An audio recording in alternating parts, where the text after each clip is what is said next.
Hope all is well, man. This is Chris with That Square Sports Podcast, and today we're talking about my beautiful Texans and the OTAs as they get ready to wrap it up. And I'm not gonna lie, this is something that I've been dying to actually get my hands on, and I've been talking about everybody else with the draft grades, everybody else's OTAs, excuse me, and of course, pretty much the whole Joe Burrow, Jamar Chase, T. Higgins saga down there in the Bengal land. This right here is actually fun for me because this is my team, my squad. Let's dive in. So first things first. I'm actually really want to talk about the biggest problem that we had last year, which was our secondary and our run game.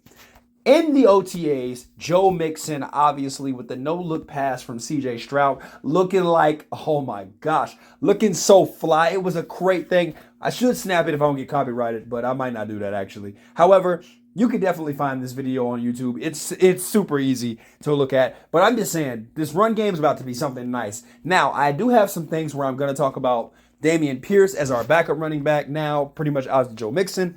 Is he going to have a bounce back season? Because Singletary is gone, and Singletary had some great running lanes in the second half of the season. Also with that, too, on top of that, Tank Dell actually looks really well after being, obviously grazed by a bullet wound in South Florida a couple weeks back. He actually looks really, really good. So I'm loving that as well. And we can talk about the receivers for a second. I'll get to the defensive side of the ball here in a little bit, but the receiver room is just huge. Have you not noticed? With Stephon Diggs not being there, but I mean still the presence of an OG veteran receiver who has pretty much throughout his career proven that he is the guy.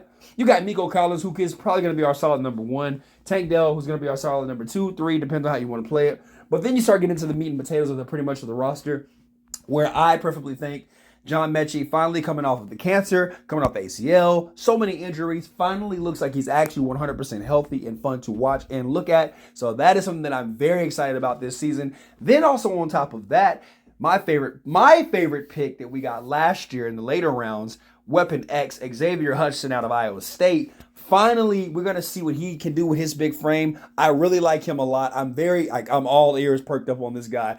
I really liked him a lot. Then, of course, Noah Brown, obviously Mr. Consistent is what I like to call him.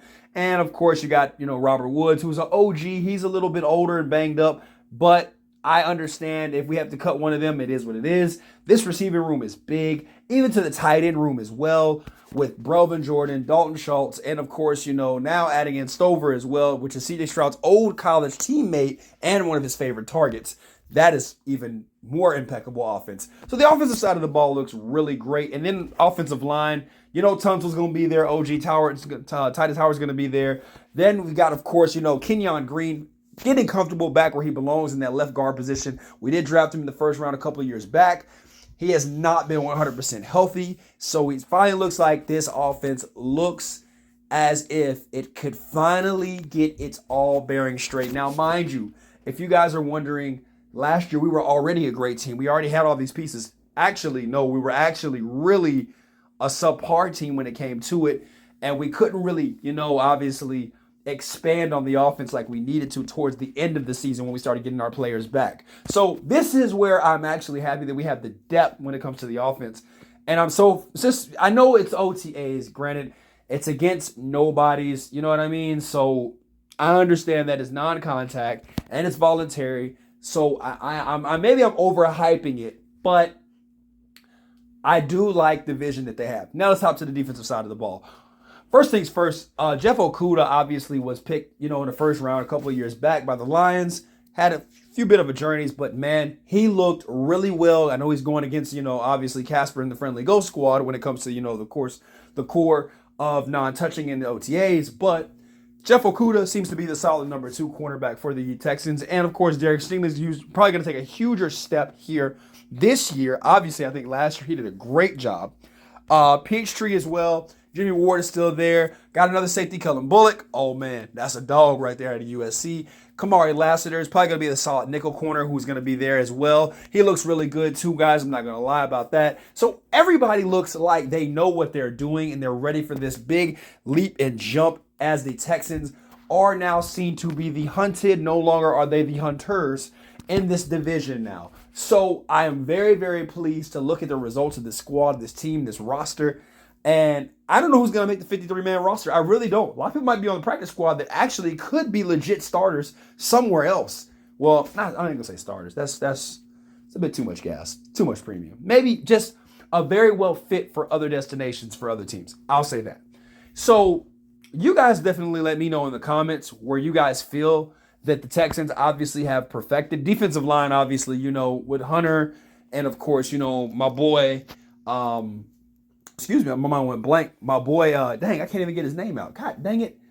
Anderson, obviously, to me, I think Anderson was the best player in the NFL draft for 2023. That's just me. But, these guys on the defensive line is going to be fun to watch. And then, of course, adding a couple of other guys, too, as well in free agency as we did. This is going to be a really fun team. And DeMeco Ryans is going to get the best out of these defensive players because, obviously, defense understands defense. Defensive coach, something about those ball-headed guys, Robert Saleh, DeMeco Ryan, so on and so forth about being ball of the NFL. They kind of seem to have a good grasp of what defense is all about. I don't know, maybe it's because of the hair loss. With that being said, guys, y'all let me know in the comments what y'all think. Texans fans, we in this thing. We're going to win the AFC South back-to-back, as of course always. But, I'll cover all 32 teams. Let me know what you think, guys, in the comments. Hey, peace.